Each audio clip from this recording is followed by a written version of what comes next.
Okay, good evening student, कैसे हैं आप सब लोग? All clear? वॉइस आप सबको अच्छा दिख रहा है? सही बताइए, सारी चीज़ें क्लियर है? चलिए, तो आज हमारा टॉपिक है और नया सब्जेक्ट स्टार्ट कर रहे हैं जिसका नाम है हिंदी। जैसे कि आप पहले से ही जानते हैं कि हिंदी जो सब्जेक्ट है वो सब लोग यही बोलते हैं कि इजी सब्जेक्ट है, लेकिन अपने को क्या करना है, यहाँ पे सब इंजीनियर के लिए पढ़ रहे हैं और इंजीनियर्स की एक प्रॉब्लम होती है कि वो हिंदी सब्जेक्ट को थोड़ा कम समझ पाते हैं। तो मैं पूरा होपफुल मैं आपको समझाने की कोशिश करूँगा इसमें, और हिंदी को पूरा एक ईजी वे में आपको लेके चलूँगा, ठीक है? चलिए, तो आज हमारा टॉपिक जो है, सबसे पहले हम वर्णमाला को आज समझेंगे कि वर्णमाला में कितने अक्षर होते हैं, कितने वर्ण होते हैं, इन सारी चीज़ों के बारे में जानेंगे। उससे पहले हम देखते हैं आज का कुछ हमारा जो सब इंजीनियर है उसका सिलेबस को आज डिस्कस करते हैं।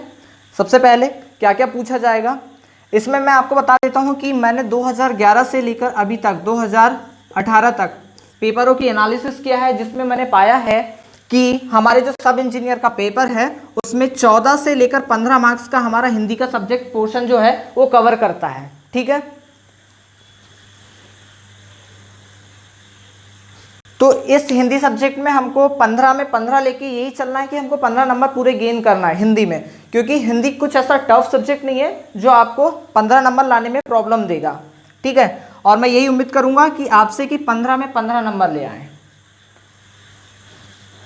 चलिए, तो हमारा आज का जो सिलेबस है उसको सिलेबस को थोड़ा डिस्कस करते हैं। हमारा बेसिकली देखा जाए तो हम सबसे पहले देख रहे हैं इसमें विलोम शब्द, जिसको बोलते हैं एंटोनिम्स। तो विलोम शब्द होते क्या है? किसी भी वर्ड का या फिर किसी भी शब्द का उल्टा, ठीक है, वो होते हैं विलोम शब्द। तो इसमें विलोम शब्द हम देखेंगे और बहुत सारे विलोम शब्दों को हम इसमें याद करेंगे कि कौन कौन से विलोम शब्द होते हैं, और टफ से टफ जितने अभी तक पूछा गया है उन सारी चीजों को हम इसमें कवर करने वाले हैं, ठीक है? Good evening Bharti, good evening Sumit, okay, all clear, ठीक है। तो देखिए, इसमें सबसे पहले जो अपन ने विलोम शब्द देखा, देखते हैं, फिर उसके बाद में कंपैरिजन पैसेजेस आते हैं। तो इसमें क्या होता है कि पैसेज दे देगा आपको पूरा, और पैसेज में पूछेगा कि आपको उस पैसेज का पूरा शीर्षक क्या है वो बताना है, और उसी पैसेज से आपको एक क्वेश्चन दे देगा, उस क्वेश्चन का आंसर देना पड़ेगा आपको, ठीक है? तो या तो वो हो सकता है आपका उसी पैसेज के अंतर्गत जो भी अंदर क्वेश्चन बनते हैं उसको दे देगा, या फिर उससे विलोम शब्द या फिर पर्यायवाची शब्द पूछ लेगा, ठीक है? तो ये पैसेज में हम ये देखेंगे। देन आता है उसके बाद में रिक्त स्थानों की पूर्ति करें, फिल इन द ब्लैंक। तो ये जो सारा चीजें हम पढ़ेंगे यहाँ पे पूरा सिलेबस में, किसी भी एक पॉइंट को वो क्या करेगा, फिलिंग द ब्लैंक में दे देगा। आपको वहां से चूज करना है कि उसमें कौन सा वर्ड आएगा। ये तो सबसे पहले आप जानते हैं, मुझे उतने समझाने की जरूरत नहीं है, बट हमारा क्या है कि सिलेबस को डिस्कस करना बहुत जरूरी है, ठीक है? Lakshman good evening, Yogesh good evening, ठीक है। फिर उसके बाद में जो हमारा मेन पोर्शन आता है ग्रामर का, व्याकरण का, तो इसमें हम सबसे पहले देखेंगे संज्ञा, सर्वनाम, विशेषण और कारक। इन चार चीजों को हम इसमें कवर करने वाले हैं, और ग्रामर हमारे लिए बहुत जरूरी होता है किसी भी सब्जेक्ट को स्टार्ट करने से पहले, ठीक है? तो हम इसको भी देखेंगे। दिन उसके बाद में आता है एडम्स फ्रेजेस, मुहावरे और वाक्यांश, ठीक है? तो मुहावरे और वाक्यांशों में हम देखेंगे, जैसे कि आपने देखा होगा कि आंखों का तारा होना, एक आता मुहावरा आंखों का तारा होना, तो उसका मतलब क्या होता है? किसी का मतलब माता पिता का प्यारा होना या फिर दोस्तों का प्यारा होना, तो उसका मतलब ये होता है प्यारा होना है, ठीक है? तो ऐसे कुछ मुहावरे आएंगे, उसको प्रयोग करना है, उदाहरण में दिया रहेगा, आपको एग्जाम्पल करके दिखाना है उसमें कैसा क्या है। देन उसके बाद में मुहावरे आएंगे। फिर उसके बाद में आता है अनेक शब्दों के लिए एक शब्द, ठीक है? देन हमारा समास। समास बहुत ही इंपॉर्टेंट टॉपिक है हमारे सब्जेक्ट का, इसमें से 2 से 3 नंबर का पूछता है, और संधि में से 2 से 3 नंबर का पूछता है। इसमें से तो बिल्कुल आपके कटेंगे ही नहीं नंबर एक भी, ठीक है? और उसके बाद में समानार्थक शब्द और वोकेबलरी मतलब शब्दावली, इसको भी हम डिस्कस करेंगे, ठीक है?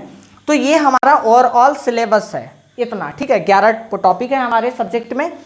लेकिन मैंने ये पाया है, जब एनालिसिस किया मैंने पेपरों का, तो उसमें से कुछ जो है अलंकार से भी पूछ रहा है क्वेश्चन, रस से भी पूछ रहा है, उपसर्ग प्रत्यय से भी पूछ रहा है।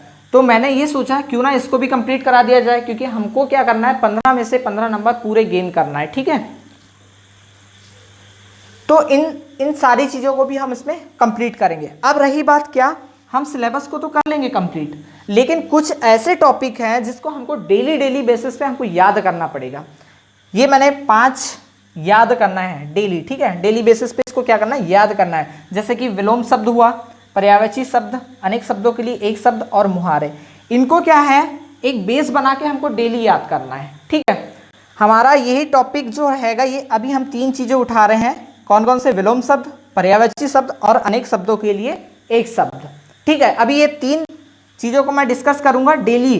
और इसमें क्या है, हमारी जो 15 मिनट की क्लास होगी, हम 1-1 मिनट का एक क्वेश्चन को देंगे टाइम, और आपको याद करके आना है 5 विलोम शब्द, 5 पर्यायवाची शब्द और 5 अनेक शब्दों के लिए एक शब्द। देन उसके बाद में हम अगले टॉपिक को कवर करेंगे। ठीक है, तो ये आपका डेली का होमवर्क रहेगा। अब याद कहाँ से करना है सर, ये भी बता दीजिए। तो याद कहाँ से करें,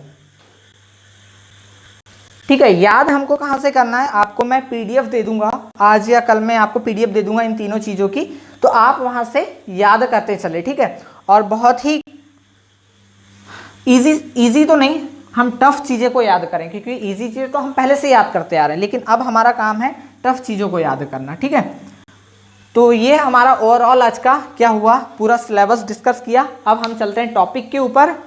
हमारा आज का टॉपिक है वर्णमाला, और वर्णमाला को समझने से पहले हम थोड़ा सा क्या करेंगे, हिंदी को समझेंगे, क्योंकि हिंदी जो है सब्जेक्ट, हिंदी कैसे आई इसको समझते हैं हम सबसे पहले। चलिए, इतने ही बच्चे हैं हमारी क्लास में, क्या और भी हैं, जल्दी बताइए। ठीक है, आइए सबसे पहले हम देखते हैं हिंदी। हम हिंदी सब्जेक्ट को स्टार्ट करें उससे पहले हम हिंदी को जान लेते हैं कि कौन सी भाषा है, कौन सी लिपि में लिखी जाती है। ठीक है, तो जो हिंदी है ये क्या है, फारसी शब्द का, फारसी से आया है, फारसी। ठीक है, ये फारसी शब्द है। उसके बाद में हम देखें तो जो हिंदी है ये देवनागरी लिपि है। इसकी लिपि क्या पूछेगा आपको, लिपि क्या है, तो आप बताएंगे क्या, देवनागरी लिपि। ठीक है, क्या, देवनागरी लिपि। अब आप लिपि से क्या समझते हैं, तो लिपि वह होती है जिसमें हमको ये पता चलता है कि किसी भी चीज़ को लिखने का ढंग, ठीक है, कि वह कैसा लिखा जाता है। जैसे हम हिंदी की बात करें तो हिंदी जो सब्जेक्ट है या फिर हिंदी जो हम लिखते हैं वो देवनागरी लिपि में हम कैसे लिखते हैं, लेफ्ट टू राइट लिखते हैं। ठीक है, कहाँ से कहाँ लिखते हैं, लेफ्ट टू राइट लिखते हैं। ठीक है, अब जो हमारा हिंदी सब्जेक्ट है,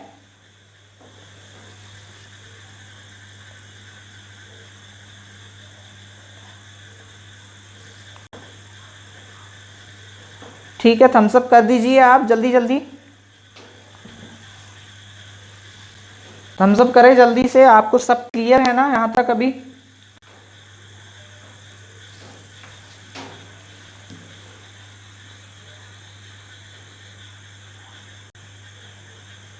ठीक है। तो अब देखिए, जो हमारी हिंदी है वो क्या है, मातृभाषा है हमारी। तो यहीं से एक क्वेश्चन उठता है कि हमारी जो मातृभाषा है, तो भाषा मतलब क्या, भाषा क्या होती है।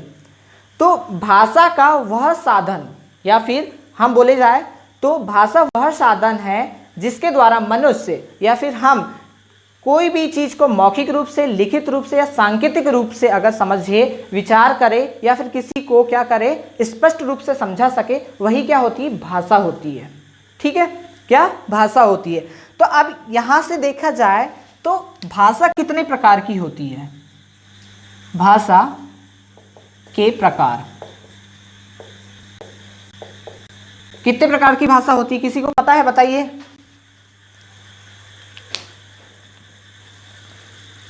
किसी को पता हो तो बताइए, भाषा कितने प्रकार की होती है।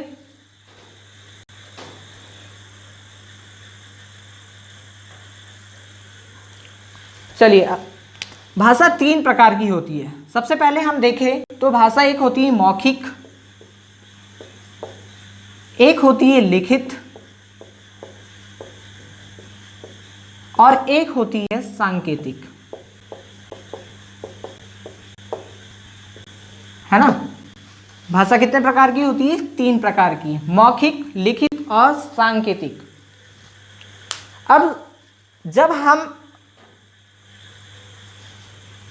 हम पहली क्लास से स्टार्ट करते हैं, जब हम क्या बच्चे रहते हैं और फर्स्ट क्लास सेकंड क्लास करते हैं, तो हमको जो टीचर है वो कैसे समझाते हैं? सांकेतिक भाषा से समझाते हैं, संकेतों के द्वारा समझाते हैं। जैसे कि टीचर ने बताया कि ये अ है, इसको इंग्लिश में ए भी बोलते हैं, ठीक है। तो हमने तब से याद कर लिया कि ये अ है। क्या है? अ है। तो हम जब भी बच्चे रहते हैं तब किस चीज़ से सीखते हैं? कौन सी भाषा सीखते हैं? तो सांकेतिक भाषा हम सीखते हैं, ठीक है। यहाँ तक क्लियर आपको? गुड। नवीन जी बहुत अच्छा। लक्ष्मण आपने बताया 3, वेरी गुड।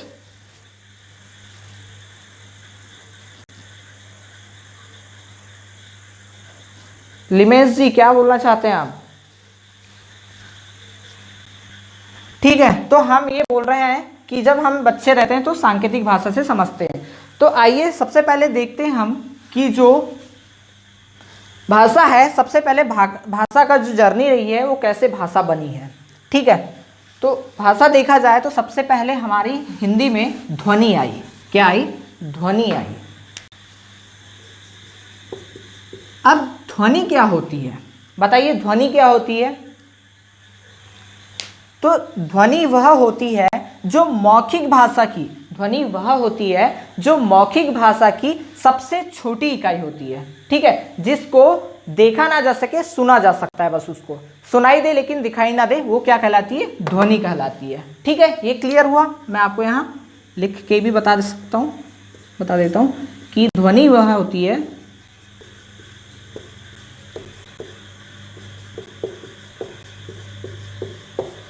जो सुनाई दे पर दिखाई ना दे,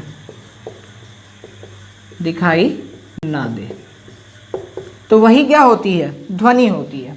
अब यहाँ से बहुत प्यारा क्वेश्चन उठता है हमारी एग्जाम में कि जो मौखिक भाषा है, मौखिक भाषा की सबसे छोटी इकाई कौन सी है? मौखिक भाषा की सबसे छोटी इकाई कौन सी है? तो आपको क्या बताना है? ध्वनि। बहुत प्यारा क्वेश्चन उठता है ये कि मौखिक भाषा की सबसे छोटी इकाई कौन सी है? तो क्या बताना है आपको? ध्वनि बताना है, ठीक है। अब ध्वनि के बाद जैसे ही हम आगे बढ़ते हैं तो क्या आता है? वर्ण आते हैं। क्या आते हैं? वर्ण आते हैं, ठीक है। कितना क्लियर हुआ बताइए?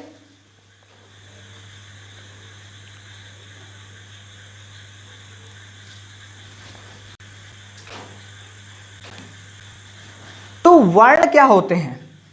वर्ण क्या होते हैं? तो वर्ण वह होते हैं जिसके और अधिक टुकड़े नहीं कर सकते हम। क्या? और अधिक टुकड़े नहीं कर सकते। जैसे कि हम अ बोल दिए तो आ के और टुकड़े कर सकते हैं क्या? हम नहीं कर सकते। लेकिन वहीं पे अगर मैं बोलूं क के हम टुकड़े कर सकते हैं क्या? बिल्कुल कर सकते हैं। कैसे? ये क आधा हो जाएगा और ये अ हो जाएगा, ठीक है। तो ये क्या हो जाएगा? इसके टुकड़े कर सकते हैं लेकिन अ के और टुकड़े नहीं कर सकते। वैसे ही वर्ण की डेफिनेशन क्या होगी? तो वर्ण वह होते हैं जो लिखित भाषा की वह छोटी से छोटी इकाई जिसके और अधिक टुकड़े हम नहीं कर सकते, उसको क्या बोलते हैं? हम वर्ण बोलते हैं, ठीक है। अब वर्ण भी 2 प्रकार के होते हैं, एक होता है स्वर और एक होता है व्यंजन। और आज का हमारा टॉपिक भी है वर्णमाला, तो इसको अच्छे से आप समझेंगे कि स्वर क्या होते हैं और व्यंजन क्या होते हैं, ठीक है। ओके, क्लियर है? ठीक है, ठीक है। पुष्पेंद्र सर ठीक है, ओके। योगेश क्लियर है? बिल्कुल sir. Rajeshwar okay, all clear. अब चलिए हम देखते हैं, अब ध्वनि भी आ गई, वर्ण भी आ गया। इसके बाद क्या आया? इसके बाद आता है हमारा शब्द, ठीक है। अब इसमें घबराना नहीं है, कभी कभी कुछ पूछ लेता है कि पद क्या होता है, तो पद और शब्द एक ही होता है, बिल्कुल घबराने की जरूरत नहीं है। आपको ये पूछेगा कि शब्द क्या है या फिर पद क्या होते हैं, ठीक है, तो इसमें आपको बताना है वर्णों के सार्थक रूप को ही हम क्या बोलते हैं, वर्णों के सार्थक रूप को ही हम क्या बोलते हैं, शब्द बोलते हैं। क्या बोलते हैं, शब्द बोलते हैं।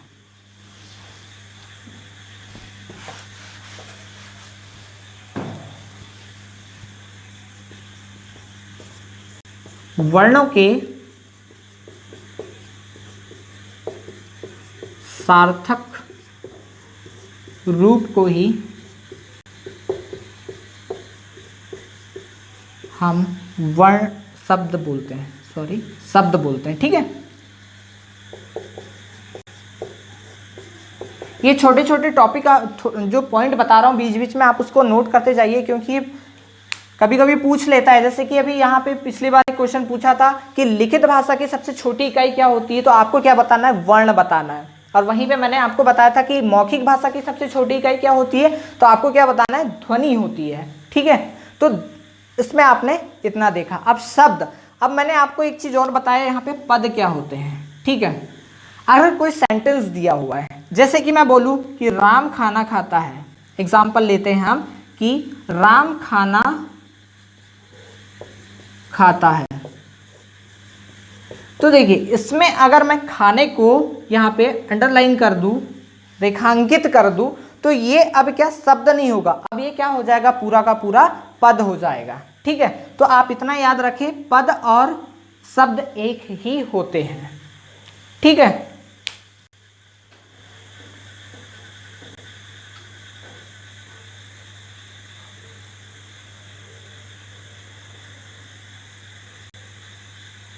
आप चाहे तो लक्ष्मण लिख भी सकते हैं, बिल्कुल कोई दिक्कत नहीं है। जितना मैं यहाँ पे लिखा रहा हूँ आप एक नोट्स बनाते जाइए ताकि आपको क्लियर होते जाएगा। अगर आप नोट्स के बहाने रहेंगे तो सिर्फ वीडियो को ओरली देखेंगे, अगर आप नोट्स बनाएंगे तो आपको कुछ समझ में भी आएगा। इसलिए अपने पास एक नोट्स जरूर रखें और नोट्स साथ में बनाते भी जाए। नोट्स तो आपको प्रोवाइड की जाएगी, कोई दिक्कत नहीं है उसमें, लेकिन आप एक नोट्स, शॉर्ट नोट्स अपने हिसाब से बनाते जाइए, क्योंकि बाद में ये प्रॉब्लम ना हो। और एक हिंदी ऐसा सब्जेक्ट है कि बहुत जल्दी आदमी भूल भी जाता है, नहीं तो बहुत जल्दी याद भी हो जाते हैं। ठीक है लक्ष्मण, समझ में आया? चलिए अब इसके बाद में हम देखते हैं, जैसे ही शब्द आए उसके बाद में क्या हुआ, वाक्य आए, वाक्य बनता है। ठीक है, तो वाक्य क्या होते हैं,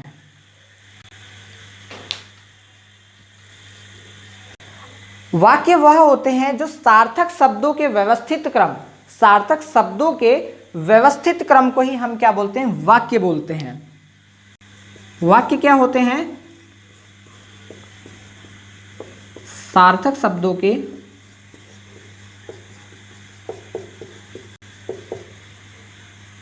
समूह के व्यवस्थित क्रम को हम वाक्य कहते हैं। अब वाक्य, एक एग्जांपल ले लेते हैं कि वह खाना खाता है, ठीक है, या फिर मैं खाना खाता हूँ, राम खाना खाता है। ये सारी चीज़ें एक वाक्य के रूप में हो जाता है, सेंटेंस के रूप में हो जाता है, तो आप इसमें ये याद रखें। ठीक है, अब इसी के बाद में जैसे ही वाक्य बनता है उसके बाद में भाषा बन जाती है। ठीक है, मैं यहाँ लिख देता हूँ भाषा। ठीक है, और भाषा जो है वो हमारी हिंदी है, और हिंदी जो है हमारी मातृभाषा है, और मातृभाषा बिल्कुल आनी चाहिए हमको। ठीक है, तो भाषा की मैंने डेफिनेशन बता दिया था आपको कि भाषा वह है जो हम संकेतों के माध्यम से लिखित भाषा के अनुसार, या फिर लिखित या फिर मौखिक भाषा के अनुसार किसी चीज को हम क्या करें, डेफिनेट कर सके या फिर उसको समझा सके स्पष्ट रूप से, वही क्या कहलाती है, भाषा कहलाती है। ठीक है, तो यहां तक आपको समझ में आया? जल्दी थम्स अप करें। अब चलिए, इतना आपको समझ में आ गया होगा, भाषा की डेफिनेशन भी देख ली है हमने। इसका ये आप इसकी जर्नी देख लीजिए, इसको कहीं लिख लीजिए आप कि कैसे कैसे हमारी भाषा बनी। ठीक है, इसको आप लिख लो कहीं। पहले ध्वनि आई, फिर वर्ण आए, फिर शब्द आए, वाक्य आया, फिर भाषा आई। ठीक है, तो ये आपको क्लियर हो गया होगा। अब हम चलते हैं नेक्स्ट कि हमारी जो हिंदी है, हिंदी जो खड़ी बोली है, ये इसकी जर्नी कैसे रही है।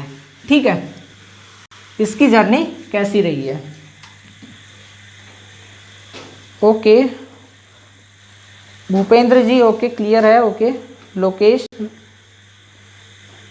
लिमेश, राहुल, भारती, प्रतीक, स्वाति, शिवांगी, ठीक है। ओके ओके ओके, आपको सब ठीक है।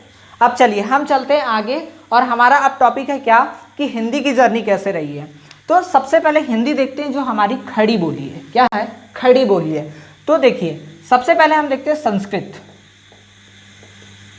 संस्कृत के बाद जैसे ही आगे चलते हैं हम, तो क्या आया? पाली। देन उसके बाद में हम देखते हैं प्राकृत। प्राकृत, ठीक है। फिर अपभ्रंश,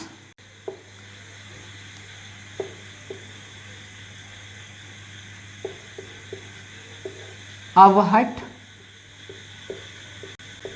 और हमारी खड़ी बोली हिंदी। हिंदी, या फिर इसी को बोला जाता है क्या? इसी को क्या बोला जाता है? प्राचीन हिंदी। प्राचीन हिंदी, ठीक है। तो ये हमारी हिंदी की जर्नी रही है। सबसे पहले संस्कृत, देन उसके बाद में पाली, देन उसके बाद में आपका प्राकृत, देन अपभ्रंश, अवहट, खड़ी बोली या फिर प्राचीन हिंदी, ठीक है। तो ये हमारी जर्नी रही है हिंदी की। अगर हम देखें तो जो पाली भाषा है, तो पाली भाषा जो है हमारे गौतम बुद्ध जी है, उन्होंने अपना उपदेश किस भाषा में दिया है। बहुत ही प्यारा क्वेश्चन पूछता है यहाँ से कि गौतम बुद्ध जी ने अपने उपदेश किस भाषा में दिए। तो आप क्या बताएंगे? पाली भाषा में। तो गौतम बुद्ध जी के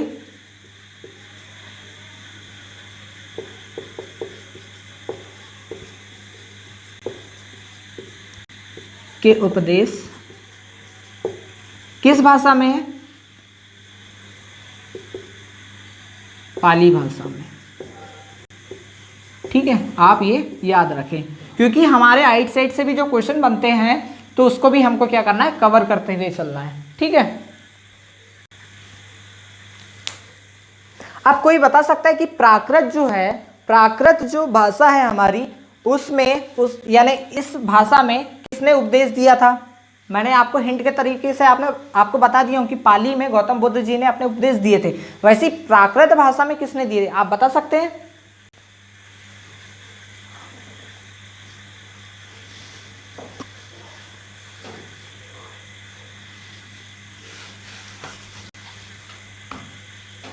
यस और नो, जल्दी कमेंट करें, कमेंट नहीं आ रहा है आपका।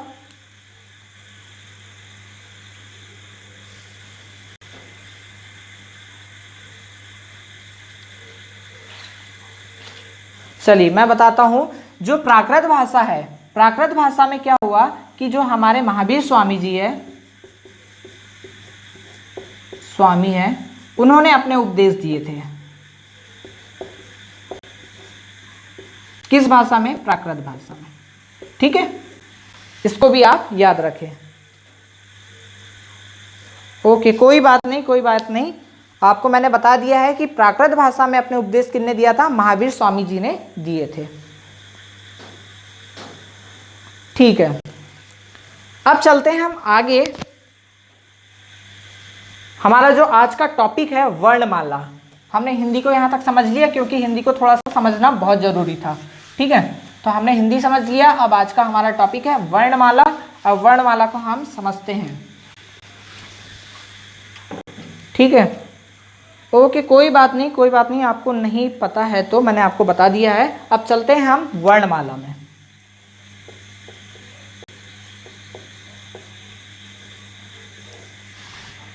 मैं भी समझ सकता हूं, क्योंकि after all we are engineer, so problem तो आती है, कोई बात नहीं है। पर हिंदी के लिए मैं हूं। आपको 15 में 15 नंबर मेरी जिम्मेदारी है ले आना, ठीक है।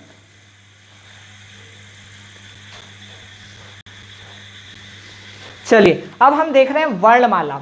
तो वर्णमाला मतलब आप क्या समझते हैं? वर्णमाला मतलब आप क्या समझते हैं?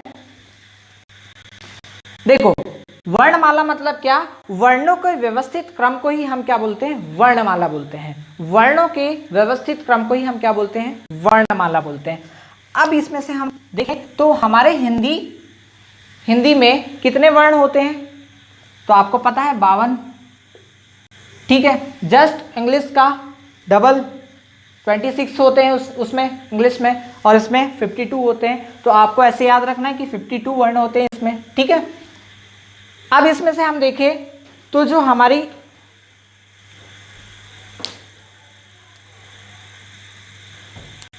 कोई बात नहीं भूपेंद्र,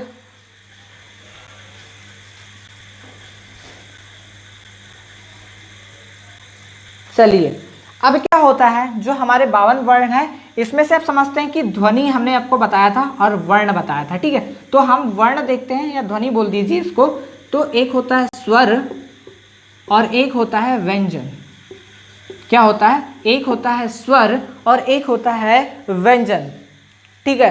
तो स्वर मतलब क्या, स्वर मतलब वह जो जिसको बोलते वक्त कम टाइम लगता है, या फिर हमारी जो वागिंद्रियां हैं, वागिंद्रियां मतलब क्या, हमारे मुंह में जो रहते तालु रहता है, उसके बाद में जीभ रहती है, दंत रहते हैं। तो ऐसे वर्ण जो हमारे किसी भी वागिंद्रियों से टकरा कर नहीं निकलते उनको हम स्वर बोलते हैं, या फिर किसी को उन वर्णों को बोलने में हमको ज़्यादा बोलने में दिक्कत नहीं आती, ऐसे वर्णों को हम क्या बोलते हैं, स्वर बोलते हैं। अगर हम वहीं पे बात करें व्यंजन की, तो व्यंजन वह होते हैं जो हमारी वागिंद्रियों से टकरा कर निकलते हैं, जैसे कंठ से निकलेगा या फिर दंत से निकलेगा, ओष्ठ से निकलेगा, तो व्यंजन वह होते हैं। या फिर व्यंजन वह होते हैं जिनको बोलते वक्त स्वरों से दुगना टाइम लगता है, अधिक टाइम लगता है, ठीक है।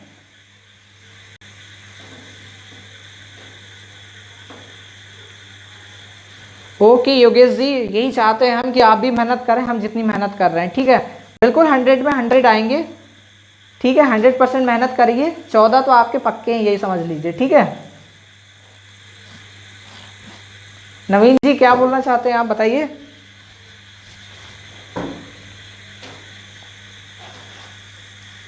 तो आपने अभी तक समझा क्या कि स्वर क्या होते हैं और व्यंजन क्या होते हैं, ठीक है। तो स्वर और व्यंजन हमने समझ लिया है। अब हम देखते हैं स्वरों को। सबसे पहले स्वर, और उससे भी पहले हम देखते हैं जो है, आपने अगर मैंने अभी थोड़ी देर पहले बताया था कि भाषा की सबसे छोटी इकाई क्या होती है, जल्दी बताइए भाषा की सबसे छोटी इकाई क्या होती है, या फिर ध्वनि की सबसे छोटी इकाई बता दीजिए, मुझे पता लग जाएगा आप सही में आपको पता है यानी, ठीक है। तो आप बताइए ध्वनि की सबसे छोटी इकाई क्या है।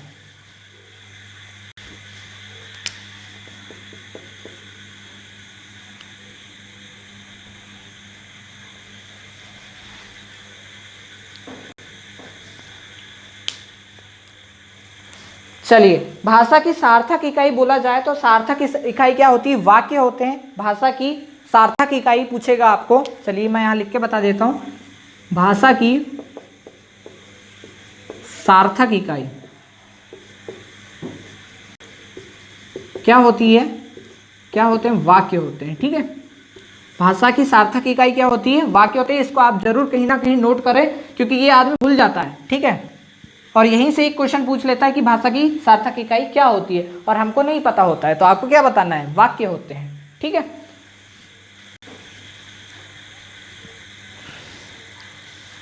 ठीक है, ओके ओके, कोई बात नहीं। अब आगे चलते हैं हम। तो भाषा की सबसे छोटी इकाई आपको पता है वर्ण या फिर ध्वनि होते हैं। भाषा की सबसे छोटी इकाई, सबसे छोटी इकाई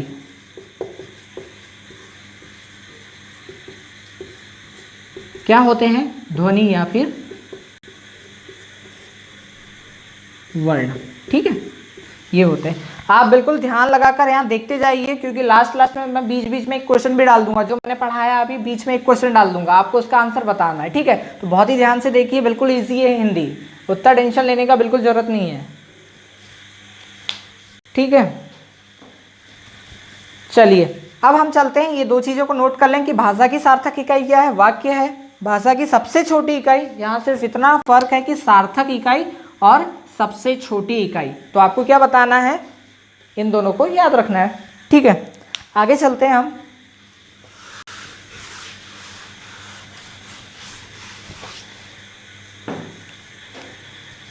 अगर हम आगे चले तो वर्ण और अक्षरों में क्या अंतर है? आपको पता है वर्ण और अक्षरों में क्या अंतर है?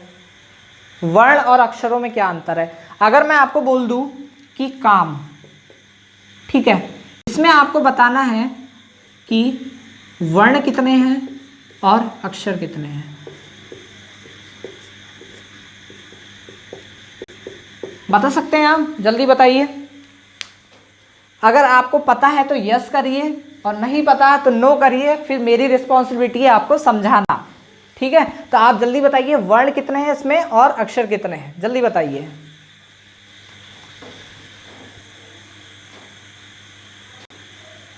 सार्थक मतलब शुद्ध, ठीक है योगेश जी? तो जल्दी इसका क्वेश्चन, ये आंसर बताइए इसका कि वर्ण कितने हैं और अक्षर कितने हैं।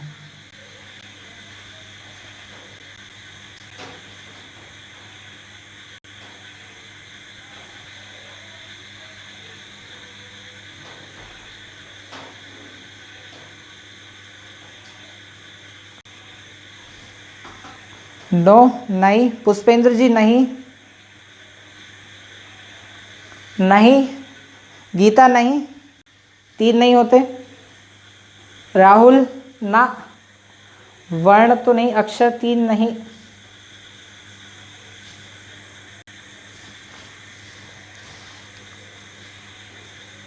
चलिए तो मैं ही बता देता हूँ, कोई बात नहीं, आपको नहीं पता है तो मैं आज से आपको डाउट ही क्लियर हो जाएगा कि वर्ण और अक्षरों में तो बिल्कुल हो जाएगा। अगर हम काम को तोड़ते हैं, ठीक है, काम को तोड़ते हैं तो अगर इसको हम हिंदी वर्णमाला में तोड़े तो कैसा बनेगा?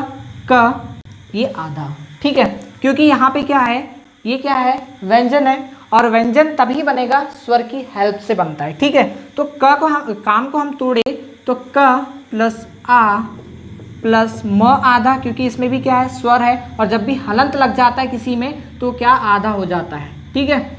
उसके बाद में इसमें क्या निकलेगा? अ निकलेगा। क्या निकलेगा? अ निकलेगा। तो इसको, काम को हमने तोड़े पूरा ऐसे, ठीक है?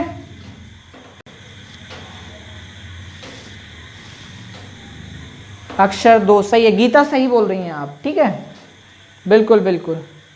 सुमित जी नहीं। अच्छा अब चलते हैं हम, ये क्या हुए? वर्ण हुए। तो वर्णों की संख्या कितनी हुई? 1 2 3 4। तो वर्ण कितने हो गए? 4। अगर वहीं अक्षर की बात करें हम तो का प्लस म, तो इसमें कितने अक्षर हुए? 1 और ये 2, तो हमारे अक्षर कितने हुए? 2, ठीक है? अब आपको समझ में आया? जल्दी थम्स अप करें अगर समझ में आ गया होगा तो यस करें, और नहीं आया तो फिर से हम बताएंगे नो करिए, जल्दी करिए।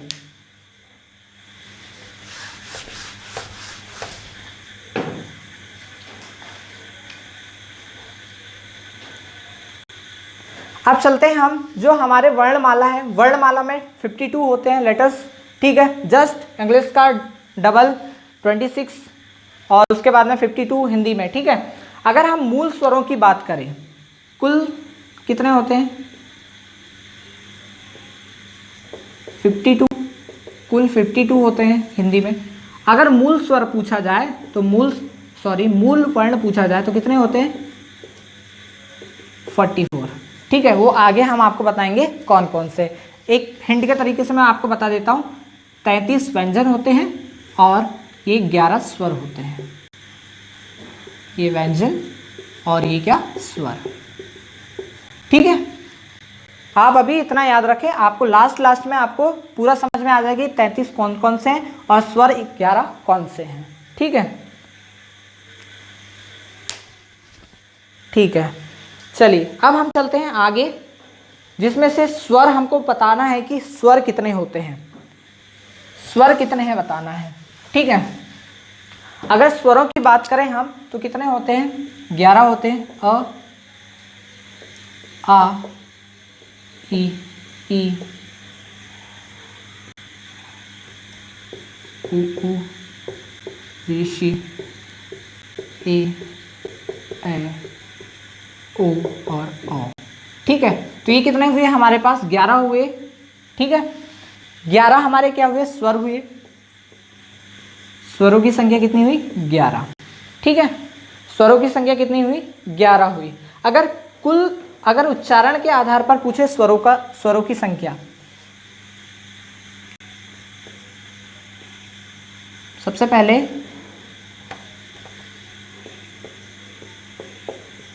की संख्या, स्वरों की संख्या कितनी होती है, तो आपको क्या बताना है, 11।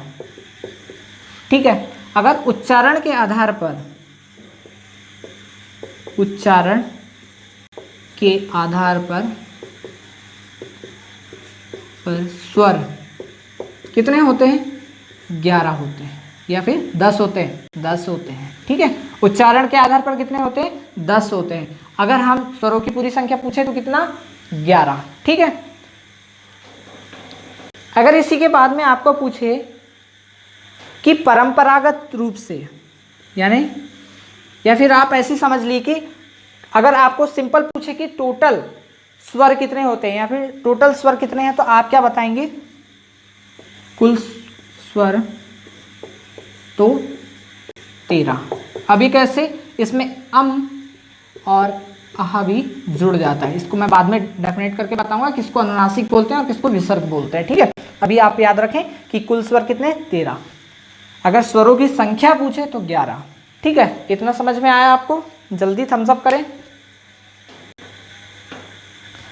अब इस ऋषि का क्या रोल कॉल रहता है भैया, हाँ, अगर हम ऋषि को देखें तो ये कभी भी क्या कहलाता है, क्र की जो आती है, जैसे कि र की रेफ जो आती है, जैसे हम बोलते हैं मातृभाषा, वो मातृभाषा नहीं होता है, मातृभाषा होता है।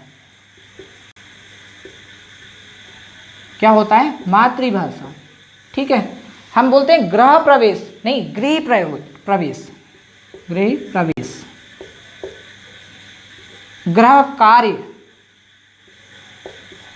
गृह कार्य, गृह कार्य।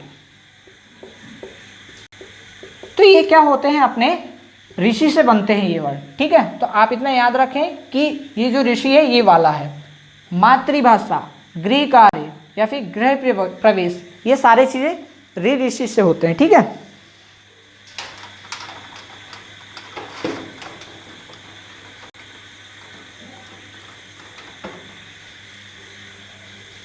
चलिए यहां तक आपको समझ में आ गया तो जल्दी थम्स अप करें ताकि मुझे समझ में आ सके कि आपको ऑल क्लियर है।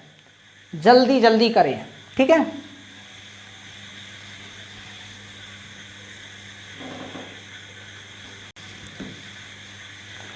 चलो ठीक है। अब हम आगे चलते हैं, तो आगे चलने में हमको ये पता चलता है कि जो ये ऊ है, ठीक है, ये कौन सा है, कभी भी हम क्या लिखते हैं इसको, ऐसे। ठीक है, और बड़े वाले को कैसे लिखते हैं हम, ऐसे। इसको अच्छे से देखिए, इसको बिल्कुल अच्छे से देखिए। अगर आपको मैं बोलूं, पहला दे रहा हूं रुपया और दूसरा दे रहा हूं मैं रुपया, कौन सा वाला सही है, जल्दी बताइए। फर्स्ट सही है या सेकंड सही है, जल्दी बताओ। फर्स्ट सही है या सेकंड सही है, जल्दी बताइए। बिल्कुल ऑल क्लियर है ना, ओके, कोई दिक्कत नहीं है। लिमेश जी, गीता जी, राहुल जी, बिल्कुल, शिवांगी जी, पुष्पेंद्र जी, बिल्कुल ठीक है। जल्दी बताइए, फर्स्ट सही है या सेकंड सही है। तो इसमें आपको पता चलेगा कि हम जब भी रुपया लिखते हैं तो ये वाला लिखते हैं, ठीक है, ना कि ये, बिल्कुल रॉन्ग है ये, हम इसको नहीं लिखते हैं। हर समय हमको ये वाला यूज करना पड़ता है, छोटा वाला। ठीक है, नहीं भूपेंद्र नहीं भैया, नवीन नहीं, योगेश बिल्कुल करेक्ट, पुष्पेंद्र जी सही है, बिल्कुल सही है। लक्ष्मण नहीं, नहीं नहीं नहीं नहीं, लक्ष्मण नहीं, गीता भी नहीं। ठीक है, आप याद रखें हम रुपया कौन सा यूज़ करते हैं भैया, पहला वाला है, छोटा वाला यूज़ करते हैं। ठीक है, आप सर्च भी करें नेट पे तो आपको पता चल जाएगा। ठीक है, ये छोटी छोटी चीज़ें हैं जो कभी कभी क्वेश्चन में पूछ लेता है और हमसे नहीं बनते हैं, जो हमको बिल्कुल बना के दिखाना है। ठीक है, अब हम आगे चलें तो आगे में एक और चीज़ नोट कर लें यहाँ पे कि जो ऋषि है, एक बनता है ये वाला, ठीक है, और एक बनता है ये वाला। ठीक है, ये जो है संस्कृत का है और ये वाला जो है ये क्या है, हिंदी का है। तो इसको भी आप कहीं ना कहीं नोट कर लें तो आपको इजी जाएगा। कभी भी आप प्रोनाउंसिएशन करेंगे या फिर कभी पूछ लिया धोखे से तो आप इसको बना सकते हैं, बता सकते हैं। ठीक है,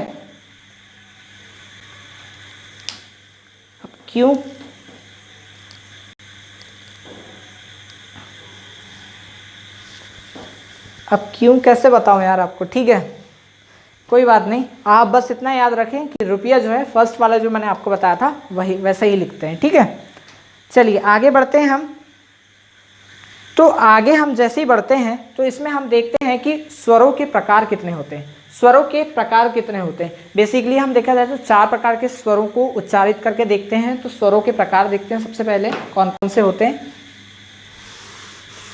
आप इसको नोट कर लें, जो मैंने ऋषि और ये वाला बताया ना, संस्कृत का और हिंदी का। ठीक है, आगे चले हम तो स्वरों के प्रकार, स्वरों के प्रकार हम 4 स्वरों के प्रकार पढ़ेंगे। सबसे पहले हम पढ़ते हैं उच्चारण के आधार पर, उच्चारण के आधार पर स्वर, उच्चारण के आधार पर स्वर। ठीक है, अगर आपको ये सारी चीजें क्लियर हो तो बिल्कुल यस करके लिखिए, थम्स अप करें जल्दी से। अच्छा, एक और क्वेश्चन पूछ लेता हूं भाई, पूछूं नहीं पूछूं, बताइए, इसी में बताइए आप कि गुरु हम कौन सा लिखते हैं, गुरु या फिर गुरु? जल्दी बताइए, फर्स्ट और सेकंड, जल्दी बताइए कौन सा गुरु लिखते हैं हम।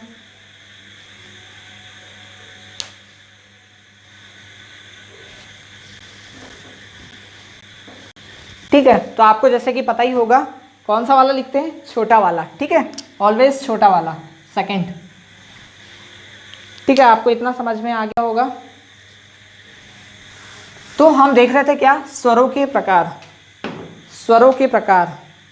यस राहुल, आप करेक्ट हुआ ना, बिल्कुल बिल्कुल।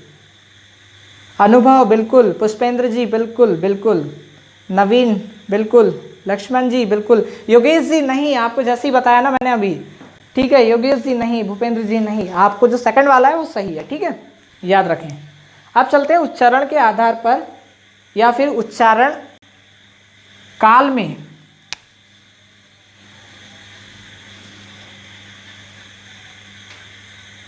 उच्चारण में लगने वाले समय,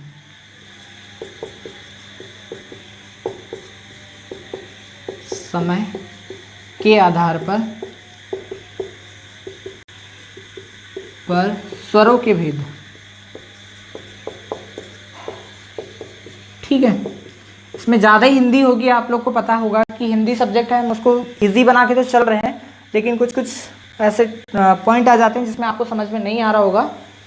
ठीक है, तो कोई दिक्कत नहीं है, आपको समझा दूंगा मैं, कोई दिक्कत नहीं उसके लिए, आप बस ये याद रखें। तो सबसे पहले हम देख रहे हैं उच्चारण में लगने वाले समय। तो उच्चारण में लगने वाले समय के आधार पर हम देखा जाए तो 4 प्रकार के हैं। अब ये कौन कौन से, सबसे पहले हम देखेंगे इसमें ह्रस्व स्वर। ठीक है, बी हम देखेंगे दीर्घ स्वर, दीर्घ स्वर। तीसरा हम देखेंगे इसमें जो आता है संयुक्त स्वर, संयुक्त स्वर। और चौथा हम देखेंगे प्लुत स्वर, प्लुत स्वर। ठीक है, प्लुत स्वर। तो हम ये 4 प्रकार के होते हैं उच्चारण में लगने वाले समय के आधार पर स्वरों के भेद। ठीक है, या फिर प्रकार, इसको प्रकार कर लीजिए, ज्यादा ऑड लग रहा होगा आपको। ठीक है, तो ये कितने प्रकार के होते हैं जल्दी बताइए। ह्रस्व स्वर कौन कौन से हैं, आप इसके कितने होते हैं आप ये बताएं। 1 होता है, 2 होता है, 3 होता है या 4 होता है, जल्दी बताइए। ह्रस्व स्वर कितने प्रकार के होते हैं, अगर आपको पता हो तो यस करें, नहीं तो मैं तो आपको बताऊंगा ही। जब तक मैं पानी पी लेता हूँ।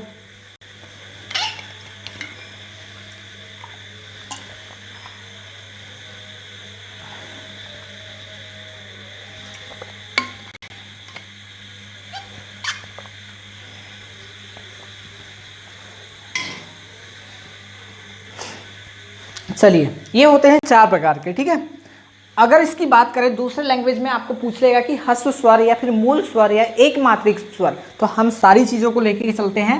तो ह्रस्व स्वर पूछे या फिर मूल स्वर पूछे, या फिर आपको पूछे एक मात्रिक स्वर, तो ये किसी भी प्रकार से पूछ सकता है। ह्रस्व स्वर कितने प्रकार के होते हैं, मूल स्वर कितने प्रकार के होते हैं, या फिर एक मात्रिक स्वर कितने प्रकार के होते हैं, तो आपको बताना है 4 प्रकार के होते हैं। ठीक है, बिल्कुल 4 प्रकार के होते हैं। ठीक है, गीता जी आपने सही बोला है, योगेश जी आपने भी सही बोला है 4। आप कौन कौन से वो मैं आपको बताता हूँ। ठीक है, तो इसमें होता है छोटे वाले अ होता है, ई होता है, और ऋषि होता है, और ऊ होता है। ठीक है, तो ये 4 होते हैं। कौन कौन से होते हैं, अ, ई, ऊ कर लीजिए ताकि थोड़ा सा अच्छा रहेगा, ऊ और ऋषि। ठीक है, तो ये कितने प्रकार के होते हैं हमारे, ह्रस्व स्वर या फिर मूल स्वर या एक मात्रिक स्वर बोला जाए तो ये 4 प्रकार के होते हैं। छोटे वाले जिसको हम बोलते वक्त कम टाइम लगे, जैसे अ को बोल रहे हैं तो बिल्कुल भी टाइम नहीं लग रहा है, इजीली हम बोल रहे हैं अ। ई को बोलना चाहे तो ई, ऊ या ऋषि, इसको थोड़ा टाइम लग रहा है, लेकिन हमारे जो मूल स्वर हैं वो कितने हैं, 4 हैं। कितने हैं, 4 हैं। ठीक है राहुल जी, बिल्कुल ठीक है। अब आगे चलें हम, तो आगे हम दीर्घ स्वर की बात करते हैं। तो दीर्घ स्वर कौन से होते हैं। ठीक है, इसको और एक चीज आप इसमें देख लीजिए, किसी को लघु स्वर भी बोला जाता है, लघु स्वर। ठीक है, अब हम चलते हैं हम कौन सा, दीर्घ स्वर पर। तो दीर्घ स्वर का दूसरा नाम क्या है, इसको बोलते हैं द्विमात्रिक। अब यहां पे आपने देखा होगा एक मात्रिक, क्यों बोल रहे हैं एक मात्रिक, क्योंकि इसमें कोई भी मात्रा नहीं है, इंडिपेंडेंट है, बिल्कुल भी नहीं लग रही मात्रा किसी की, ना अ की लग रही, ना ई की लग रही, ना ऊ की लग रही, किसी की भी नहीं लग रही, इसीलिए हम इसको एक मात्रिक, मूल स्वर या फिर लघु स्वर बोलते हैं। ठीक है, अब चल रहे हैं हम दीर्घ स्वर। दीर्घ स्वर मतलब द्विमात्रिक, जिसमें 2 मात्रा होती है। अब 2 मात्रा वाले आप समझ गए होंगे कौन कौन से होते हैं।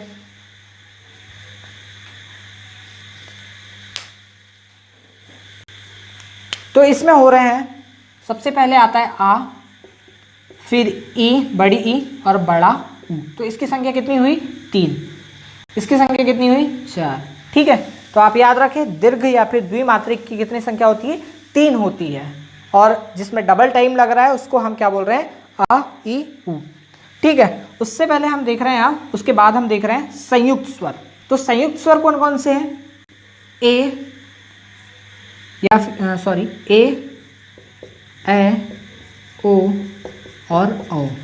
तो इनकी संख्या भी कितनी होगी, 4 होगी, और इसको बोलने में सबसे ज़्यादा टाइम लग रहा है। जिसको डबल जैसे स्वर हुए ना, स्वरों को क्या होता है, कम टाइम लगता है, अ, ई, ऊ, इसको कम लग रहा है। वैसे ही हम दीर्घ स्वर की बात करें तो उसमें डबल टाइम लग रहा है, स्वरों की संख्या में ज़्यादा टाइम, आ हुआ, ई हुआ, ऊ हुआ, तो इसमें ज़्यादा टाइम लग रहा है, स्वरों से दुगुना टाइम लग रहा है। अगर उसके बाद में संयुक्त स्वरों की बात करें तो संयुक्त स्वर में दीर्घ स्वर से उससे भी ज़्यादा टाइम लगेगा, है ना। तो इसमें ज़्यादा टाइम लगेगा, ए हुआ, ए हुआ, ओ हुआ, अ हुआ, तो इसमें क्या लग रहा है, ट्रिपल टाइम लग रहा है। ठीक है, तो इसकी संख्या कितनी होगी, 4 होगी। तो आपको कैसे डायरेक्ट क्वेश्चन पूछेगा, अभी मैं एक क्वेश्चन देने वाला हूँ आपको, बिल्कुल आप तैयार है ना, तैयार हो तो बिल्कुल जल्दी से यस बोलिए। नोट्स आपको मिल जाएंगे अनुभव भैया, ठीक है, आपको मिल जाएंगे बिल्कुल। तो इसके बाद में हम देखें प्लुत स्वर। प्लुत स्वर क्या होते हैं, जिसको बोलने में सबसे ज्यादा टाइम लगता है, सबसे ज्यादा, मतलब जैसे हम ओम बोलते हैं, ओम कितना टाइम लग रहा है, बहुत ज्यादा टाइम लग रहा है। किसी को बुला रहे हैं, जैसे हम समीर सर को बुलाते हैं, समीर सर, यानी कितना टाइम लग रहा है, बहुत टाइम लग रहा है, यानी किसी को बुलाने में सबसे ज्यादा टाइम लगता है, तो वही होते हैं प्लुत स्वर। ठीक है, या फिर मैं आपको बोलूं, किसी का भी नाम ले लेता हूं, जैसे राहुल का नाम ले रहा हूं, किसी को बुला, राहुल को बुला, राहुल, तो कितना ज्यादा टाइम लग रहा है ना, तो वो होते हैं प्लुत स्वर। अब इसमें क्वेश्चन कैसे पूछेगा, प्लुत स्वर होते क्या है, टाइम कम लगाते हैं, टाइम ज्यादा लगाते हैं, टाइम नहीं लगाते, या फिर इसमें से कोई नहीं। तो आपको क्या बताना है, सबसे ज्यादा जो टाइम लेता है वो प्लुत स्वर ही लेता है। ठीक है, बिल्कुल ठीक है।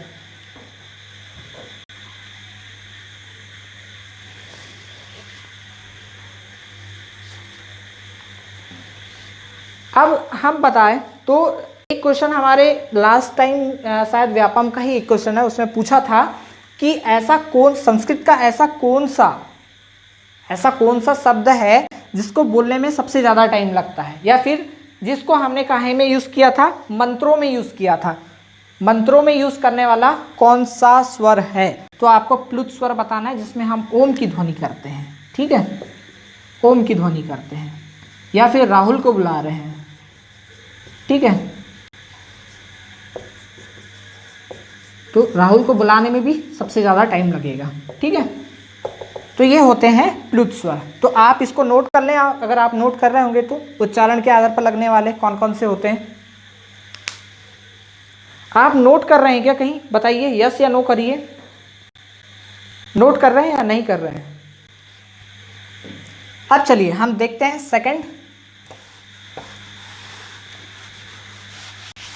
सेकंड हम देख रहे हैं।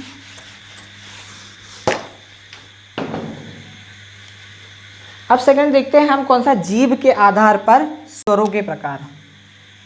जीभ के आधार पर स्वरों के प्रकार।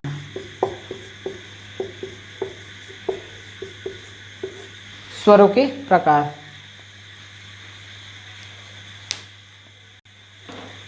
ओके पुष्पेंद्र जी, नोट कर रहे हैं तो बिल्कुल मैं थोड़ा सा वेट करते हुए चलूंगा, नहीं तो एकदम से मिटा दूंगा तो आपको प्रॉब्लम जाएगी। ठीक है,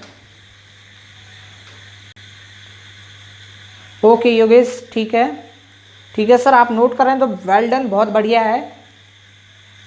क्योंकि अपनी नोट्स जैसे आप तैयार करेंगे ना, जैसे अपने हाथों से लिखेंगे ना, वो ज़्यादा समझ में आएगा एज़ कम्पेयर टू मेरे नोट्स। अगर आप मेरे नोट्स को आप याद करेंगे तो उतना आपके दिमाग में नहीं जाएगा, जितने अपने हैंड रिटन आप करेंगे वाली नोट्स से जाएगा। तो आप याद रखें, बिल्कुल शॉर्ट नोट्स बनाइए, ताकि आप एग्ज़ाम में जाते टाइम 15 मिनट पहले या 10 मिनट पहले आप एकदम पलटाए और याद हो जाए सारी चीज़ें। तो आपको क्या करना है, शॉर्ट नोट बनाना है। ठीक है, क्योंकि आपको बार बार याद दिलाता हूँ मैं कि हमारे 15 नंबर 14 नंबर, अगर 14 नंबर पूछा तो 14 नंबर आना ही है, बिल्कुल आएंगे। तो इसके लिए शॉर्ट नोट बनाना बहुत जरूरी है। ठीक है,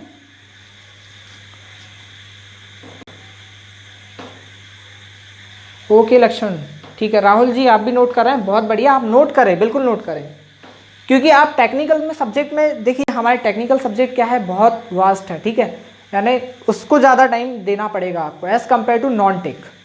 तो आपको क्या करना है कि अभी से ही जो पढ़ा रहे हैं, हिंदी हुआ, इंग्लिश हुआ, नॉन टेक वाला हुआ, तो आप इसको कवर करते हुए चलिए। ठीक है, चलिए अब दूसरा हम देख रहे हैं, इसमें क्या, जीभ के आधार पर स्वरों के प्रकार।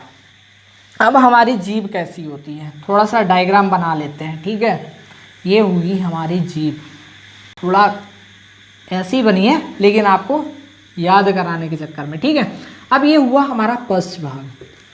आप साइंस पढ़ेंगे, उसमें भी आपको जैसे कि टेस्ट बताना रहेगा कि सबसे आगे वाली जो हमारी जीभ रहती है उसमें कौन सा टेस्ट आता है, बीच वाली में कौन सा आता है, उसके बाद में पश्च सबसे पीछे वाली में कौन सा आता है। तो आपको इसको टेस्ट भी बताना पड़ेगा जब आप साइंस पढ़ेंगे। अभी आप हिंदी पढ़ रहे हैं, इसलिए आपको वर्ण बताना है, कौन से वर्ण निकल रहे हैं। ठीक है, इसके बाद में आता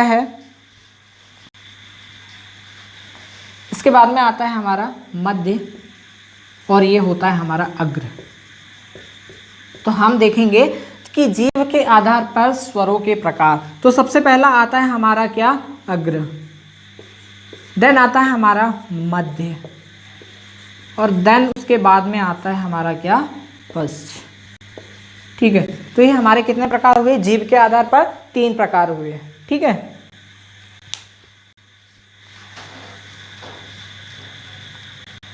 अब देखिए अग्र वाले भाग से कौन कौन से होते हैं, अग्र वाले भाग से बताइए कितने होते हैं। तो इसमें होते हैं 5। कौन कौन से, बड़ा छोटा ई, उसके बाद में बड़ा ई, फिर उसके बाद में ए, और उसके बाद में आएगा ऋषि।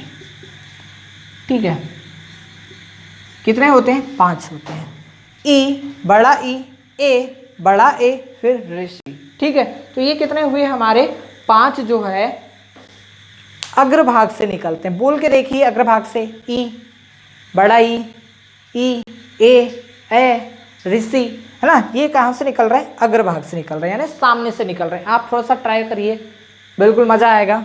बोल के देखिए आप जल्दी से कि ई कहाँ से निकल रहा है, जल्दी से बताइए ई कहाँ से निकल रहा है, या फिर ऋषि कहाँ से निकल रहा है, फिर ए कहाँ से निकल रहा है, ए कहाँ से निकल रहा है, जल्दी बताइए। प्रैक्टिकल करिए, प्रैक्टिकल करेंगे तभी आपको चीज़ें समझ में आएगी, प्रैक्टिकल करने पर ही समझ में आती कोई चीज़ें। जैसे कि आपने इंजीनियरिंग किया होगा, सिविल से किया तो बिल्कुल आपने वहाँ एक्सपेरिमेंट किया होगा, लैब में किया होगा, तो वैसे ही हमको हिंदी में भी एक्सपेरिमेंट करते हुए चलना है, ठीक है। अगर हम मध्य की बात करें कि यहाँ से कौन से निकलता है, कौन सा अपना वर्ड निकलता है, तो यहाँ से निकलता है अ, ओनली अ निकलता है अ, ठीक है। जैसे अ बोलेंगे तो जीभ में थोड़ा सा यहाँ गैप आ जाएगा, ठीक है, अंदर चले जाएगी, तो अ, ठीक है। ये कहाँ से होता है, हमारा मध्य से होता है।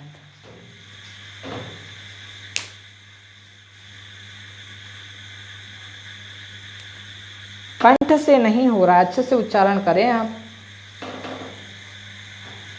चलिए अब इसके बाद में देखते हैं पस से, तो आ, उसके बाद में छोटा ऊ, बड़ा ऊ, देन उसके बाद में आता है ओ, ओ और ओ।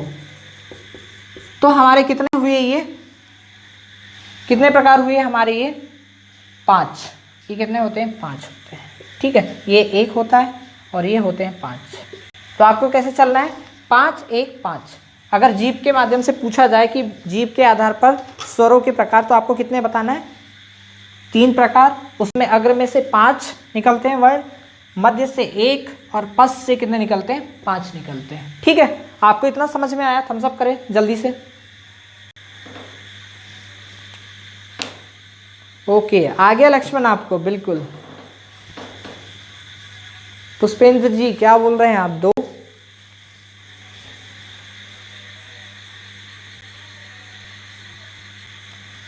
ठीक है, अब चलते हैं हम कौन सा, हमारे मुंह के आधार पर, मुंह खुलने के आधार पर स्वरों के प्रकार। अरे यार,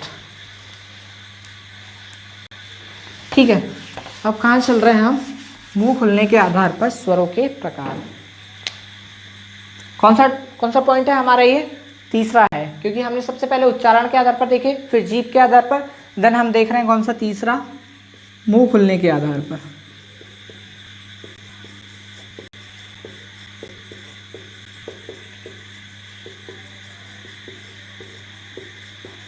ठीक है, मुंह खुलने के आधार पर स्वरों के प्रकार। अगर हम स्वरों के प्रकार की बात करें मुंह खुलने के आधार पर, ये 4 प्रकार के होते हैं। सबसे पहले देखते हैं हम निवृत्त, इसको बोलते हैं ओपन, इसको बोलते हैं ओपन, ठीक है। फिर उसके बाद में बी आता है अर्धनिवृत्त, इसको बोला जाता है हाफ ओपन। देन उसके बाद में आता है सी अर्धसंवृत्त, इसको बोलते हैं क्लोज, और इसको बोलते हैं डी वाले को संवृत्त, संवृत्त बोला जाता है। इसको बोला जाता है, सॉरी, इसको हाफ क्लोज, और इसको बोला जाता है क्लोज। तो ये कितने प्रकार हो गए अपने, 4 प्रकार हो गए मुंह खुलने के आधार पर। इसको भी देखना है अपने को, ठीक है। ओके, आपने सर्च करके बताया कि अभी पुष्पेंद्र जी, ठीक है, कोई बात नहीं, आप प्रैक्टिकल कर रहे हैं, सर्च कर रहे हैं, बहुत अच्छी बात है, आप सर्च करें, ठीक है, ओके। आपको समझ तो आया कि गुरु कैसा लिखते हैं और रुपया कैसा लिखते हैं। हमारे पास तो रोज पैसे रहते हैं, लेकिन हमको पता ही नहीं है कि कैसे लिख रहे हैं। आपने अच्छे से देखा भी होगा कि रुपया कैसा लिखते हैं, लेकिन हम कभी ध्यान नहीं देते हैं किसी चीज़ों को, किसी भी चीज़ों को। तो इसलिए थोड़ी थोड़ी चीज़ों को ऑब्जर्व करते हुए चलेंगे तो बिल्कुल कोई ना कोई ऐसी चीज़ नहीं है जो नहीं बनेगी, सारी चीज़ें बनेगी, ठीक है। Okay, good. चलिए पुष्पेंद्र जी, बहुत बढ़िया। अब चलते हैं हम निवृत्त, इसी को बोला जाता है संवृत्त की भी बोला जाता है, संवृत्त नहीं, विवृत्त, इसको क्या बोला जाता है, विवृत्त भी बोला जाता है। इसमें कौन सा वर्ण आता है, आ आता है, ओनली आ, ओनली आ आता है ओपन में, ठीक है। आ बोलने से ही पता चल रहा ना, आ बोल के देखिए आप, आ रहा है कि नहीं ओपन में, ठीक है। उसके बाद में हम बात करें कि हाफ ओपन में कौन कौन सा आएगा? अ आएगा, ए आएगा और अ आएगा। कौन कौन सा आएगा? ए आएगा और अ आएगा, अ आएगा, अ ए और अ, ए और अ। कितनी संख्या है इसकी? एक। इसकी कितनी? दो। ये मैं इसलिए बता रहा हूँ आपको एक या दो, क्योंकि बहुत ही इजी से क्वेश्चन पूछता है कि निवृत्त या फिर विव्रत में हमारे कितने वर्ण आते हैं। अब हमको पता ही नहीं है कि निवृत्त किसको बोलते हैं, विव्रत बोलते हैं। हम इंग्लिश मीडियम के ओपन बोलते हैं, या फिर हम हिंदी मीडियम के, तब भी पता नहीं रहता किसी को। तो आपको हिंदी इंग्लिश में थोड़ा सा कॉम्प्रोमाइज़ करके हुए चलना पड़ेगा कि कौन सी चीज़ों को क्या बोलते हैं। जैसे ओपन में आ निकल रहा है तो इसकी संख्या कितनी हो रही है? एक हो रही है। हाफ ओपन में दो हो रही है, तीन हो रही है, सॉरी, यहाँ तीन हो रही है, अ, ए और औ। ठीक है, इतना समझ में आया आपको? जल्दी थम्स अप करें, इतना समझ में आया तो आगे बढ़ूंगा मैं। ठीक है, अब देखते हैं हम हाफ क्लोज में। हाफ क्लोज में कौन कौन सा है? बड़ा ए और बड़ा ओ, बड़ा ए और ओ। ठीक है, इसकी संख्या दो, इसकी संख्या दो। ठीक है, ए और ओ। अगर हम बोल रहे हैं क्लोज की, क्लोज में कौन कौन सा है? क्लोज में कौन कौन सा है? क्लोज में कौन सा आता है? ऊ आता है, बिल्कुल ही बंद हो रहा है ना, क्लोज हो रहा है, ऊ ऊ, है ना। तो आप बोल के देखिए, प्रैक्टिकल करिए जल्दी। शिवांगी जी बिल्कुल, बहुत बढ़िया, आपको समझ में आ रहा है, बहुत बढ़िया। तो इसमें कौन कौन सा आएगा संवृत में? छोटा ई, बड़ा ई, ऊ और बड़ा ऊ। ठीक है, तो इसकी संख्या कितनी होगी? चार होगी। आप नोट कर रहे हैं तो फटाफट से नोट करिए ये। ठीक है, जल्दी जल्दी नोट करें, ये आपको समझ में आ रहा होगा तो।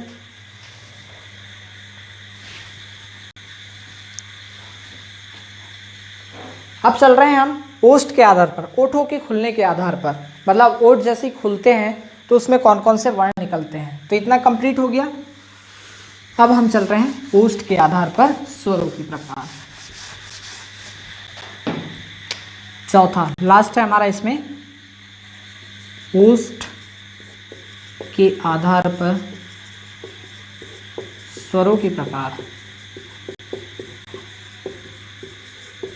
ठीक है, इसमें एक होता है अवृत्ताकार, जो सर्कुलर बोला जाता है। ठीक है, और इसको बोला जाता है क्या? वृत्ताकार, नॉन सर्कुलर और ये सर्कुलर। ठीक है, एक होता है वृत्ताकार और एक होता है अवृत्ताकार। ठीक है, इसको अवृत्तमुखी या फिर अवृत्तमुखी, और यहाँ वृत्तमुखी। ठीक है, क्या है कि कोई क्वेश्चन इजी रहता है लेकिन उसकी टर्मिनोलॉजी इतनी टफ कर देता है हिंदी में कि हमको समझ नहीं आती है। ठीक है, तो आप इससे भी याद रख सकते हैं कि किसको क्या बोला जाता है। ठीक है,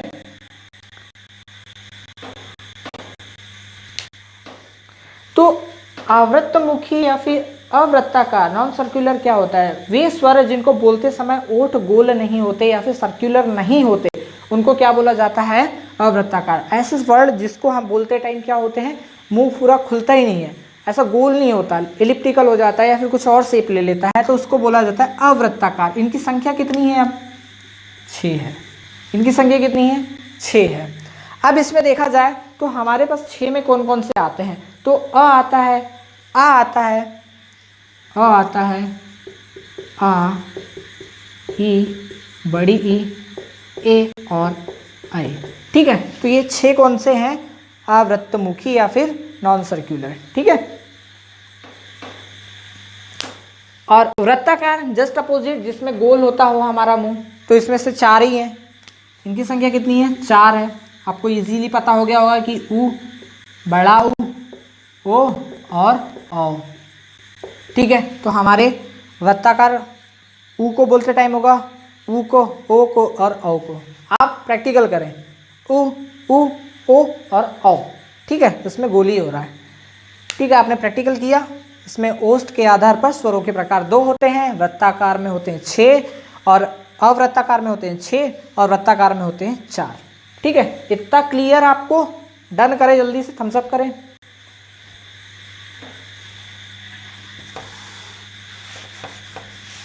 इतना डन है आपको? जल्दी थम्स अप करें या फिर यस करके लिखिए। चलिए, अब हमने बताया था आपको इसी में क्या कि 13 होते हैं। अब कैसे? ये तो हो गए हमारे पास स्वरों की संख्या कितनी, 11 हो गए ना इसमें। अब इसमें अम और आहा भी आता है, अम और आहा भी आता है, ये दो आते हैं। इसको बोला जाता है अनुस्वार, अनुस्वार, ठीक है, अनुस्वार।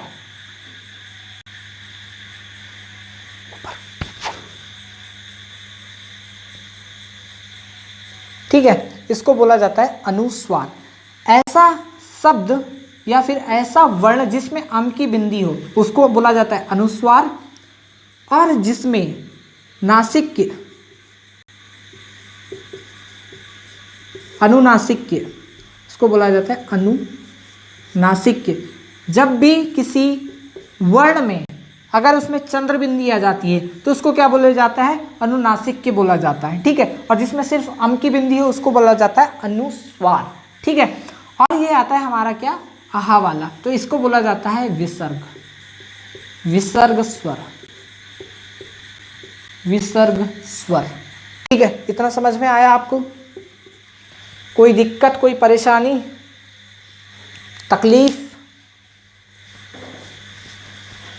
अब इनको क्या बोला जाता है, इन दोनों को क्या बोला जाता है? इसको बोला जाता है अयोग्यवाह, अयोग्यवाह स्वर, अयोग्यवाह स्वर। अब इसमें डायरेक्ट आपको क्वेश्चन पूछ लिया कि अयोग्यवाह स्वर होते कौन से हैं, बताइए। पूरे 11 हैं और पूरे 13 दे दिया, इसमें बताइए कौन सा है, या फिर एक दो, जैसे कि अब मैं ऑप्शन देता हूँ आपको। ए बोल दिया, अ है, बी बोल दिया, इसमें ई है, या फिर सी बोल दिया, इसमें ऊ है, या फिर डी बोल दिया, इसमें ए है। तो आप क्या ऑप्शन देंगे? सॉरी, एक ऑप्शन तो देना पड़ेगा ना उसमें, ठीक है। अब बताइए, अब इजी है, आपको पता होगा, ऑब्वियस सी चीज़ है, डी होगा, क्योंकि मैंने आपको बता दिया इसमें कि अयोग्यवाह के स्वर किसको बोलते हैं, अम और आहा को अयोग्यवाह स्वर बोलते हैं। और जिसमें से अम की बिंदी, जिसमें एक बिंदी लगी हो उसको बोलते हैं अनुस्वार, और जिसमें दो चंद्र बिंदी लगी हो उसको बोला जाता है अनुनासिक, ठीक है। उसके बाद में जिसमें दो बिंदी लगी हो लास्ट में उसको बोला जाता है विसर्ग स्वर, जिसमें हम संधि में बहुत अच्छे से समझेंगे कि विसर्ग संधि कौन सी होती है, तो आपको उसमें और ज़्यादा क्लियर हो जाएगा, ठीक है। तो ये आपको बिल्कुल क्लियर हो गया होगा, ठीक है। अब आगे चलते हैं हम। अब आपके दिमाग में एक क्वेश्चन आना चाहिए, अगर आप, ठीक है, मैं देख लेता हूँ कमेंट कि आपका एक डाउट आ रहा है या नहीं, इसमें दिमाग लगाए।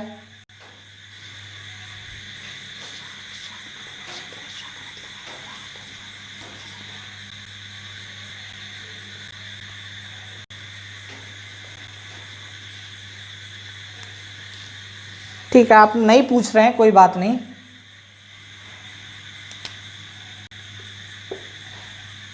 अब देखिए, आपके दिमाग में एक क्वेश्चन आना चाहिए कि सर अयोग्यवाह स्वर कौन से होते हैं। तो मैंने आपको जैसे कि बताया था कि वर्ण कितने प्रकार के होते हैं, 2 प्रकार के, या फिर ध्वनि कितनी होती है, 2। वर्णों की बात करूं तो कितने होते हैं, 2 होते हैं। एक होता है स्वर और एक होता है क्या, व्यंजन। तो ऐसे वर्ण जिनको ना तो स्वरों में गिना जाता है और ना ही व्यंजन में गिना जाता है, उनको बोला जाता है अयोग्यवाह स्वर, अयोग्यवाह स्वर, या फिर अयोग्यवाह बोला जाता है, ठीक है। आप इतना याद रखें, अयोग्यवाह बोला जाता है।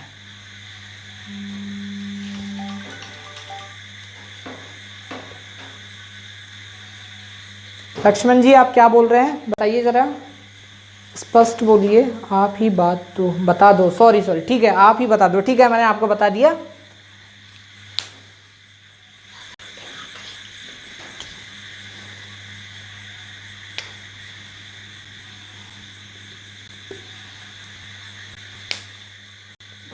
चलिए, अब आगे बढ़ते हैं हम।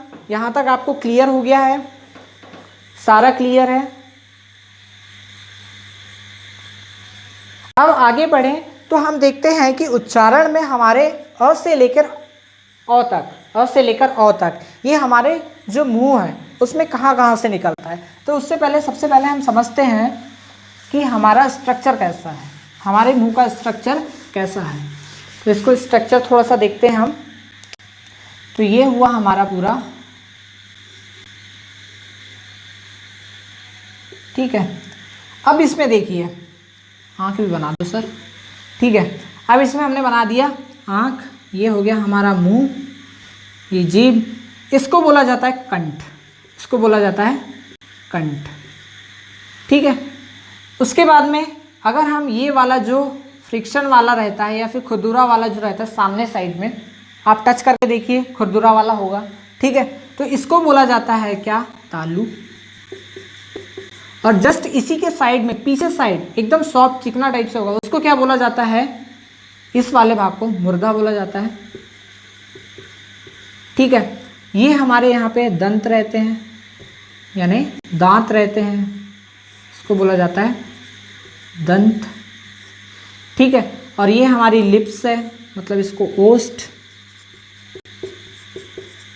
तो ये क्या हुआ, हमारे कुछ मुंह में आकृति बनी रहती है जिसको हमने आपको बता दिया। अब देखते हैं उच्चारण आधार पर हमारे स्वरों को कहाँ कहाँ से बोला जाता है, ठीक है।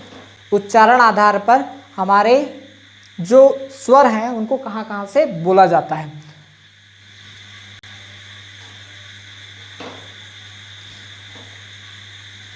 तो सबसे पहले देखें हम उच्चारण के आधार पर, तो कंठ से क्या क्या बोला जाता है, यहाँ से कंठ जो है हमारा, यहाँ से कौन कौन सा बोला जाता है। थोड़ा सा प्रैक्टिकल करें, कौन कौन से वर्ण होंगे, थोड़ा सा प्रैक्टिकल करें।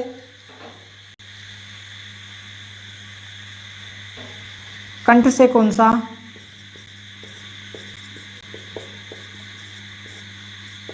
For the preparation of GATE, Central and State Assistant Engineer and Junior Engineers exams, subscribe the channel Navigate Institute now.